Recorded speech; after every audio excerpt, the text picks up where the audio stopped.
falaise de Corbeau. Amigos, Bon alors on se retrouve dans dans un... une petite vidéo, question posée fréquemment, faut-il être gros pour être fort? Alors, Oui ou non? réponse simple oui, en force absolue. Logiquement, plus on va prendre du poids, plus on va être fort. Genre si Raoul pèse 10 kg de plus, s'il n'a pas fait trop de conneries, je pense qu'il va quand même soulever des barres plus lourdes, Voilà. notamment au coucher. Mais en force absolue, c'est pas forcément le cas. Parce Ouais. que si je suis plus lourd, je serai effectivement plus fort logiquement, mais est-ce que je serai proportionnellement plus fort à ma prise de poids? Pas sûr du tout. Ça c'est pas sûr. Hein. En powerlifting, précisément, Alors, les athlètes sont plutôt secs. ouais, mis à part les super lourds, Ouais, c'est ça. qui eux sont la catégorie genre dominante qu'on affiche partout. Et donc c'est sûrement pour ça que c'est les pour gens ça ont que, l'impression que, ils ont l'image de powerlifter gros, c'est que les plus gros records sont faits en super lourd. Et du coup, les mecs sont gras, effectivement, parce que, en fait, passer une certaine catégorie de poids, on s'en fout, déjà quoi. naturellement, peser plus de 120 kg et avoir ses abdos, c'est quand même, Ouais. c'est quand même compliqué. Hein. Et puis en fait, je pense que leur logique c'est foutu pour foutu. Bon, maintenant que je suis gros, Ouais.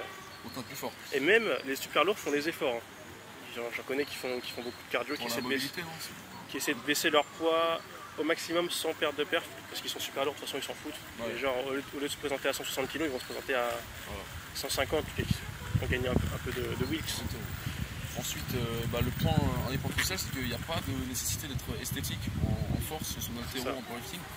Donc quand un bodybuilder il va voir les résultats directement dans le miroir, le powerlifter il s'en fout, entre guillemets, il s'en fout d'avoir une bonne esthétique tant qu'il a des résultats. En point de comparaison, un athlète de 100 kg par exemple, un qui va peser 100 kg pour 20% de masse grasse, et l'autre qui va peser 100 kg mais avec 10% de masse grasse, Toutes choses égales par ailleurs. c'est ça. Logiquement, celui qui aura beaucoup plus de masse sèche va avoir un plus gros potentiel de force. Exactement, donc celui à 10%.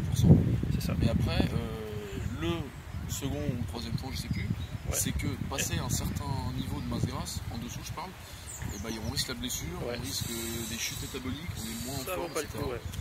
Donc ça vaut pas autant le coup. C'est ça. Donc tout simplement, il ne faut pas comparer bodybuilder ou les gens qui recherchent l'esthétisme et les gens qui recherchent la force. Même si au final, à un faible niveau, un autre niveau moyen, finalement les deux se rejoignent plus ou moins. Ouais. Sauf qu'il y en a un qui sera forcément logiquement plus sec que l'autre, vu qu'il voit les résultats directement au miroir. Et Surtout, il y en a un qui fait attention vraiment à la diététique, tout ça. Ça, ouais. Alors qu'un forceux de base, franchement, moi je fais le minimum, quoi. Je traque mes macros, mais c'est tout, quoi. C'est vrai que je pense qu'il y a, surtout au niveau entre guillemets amateur, il y a moins de rigueur diététique à mon avis chez les powerlifters et les mecs qui font de la force que chez les bodybuilders. Parce qu'il faut, quand on fait de la force, il faut manger beaucoup. Donc il faut manger beaucoup. Donc si on commence vraiment trop à se prendre la tête, déjà que sur l'entraînement on se prend la tête. Déjà l'entraînement de force c'est plus compliqué qu'en body. Ouais, à programmer c'est quand même plus compliqué. Donc on va faire polémique.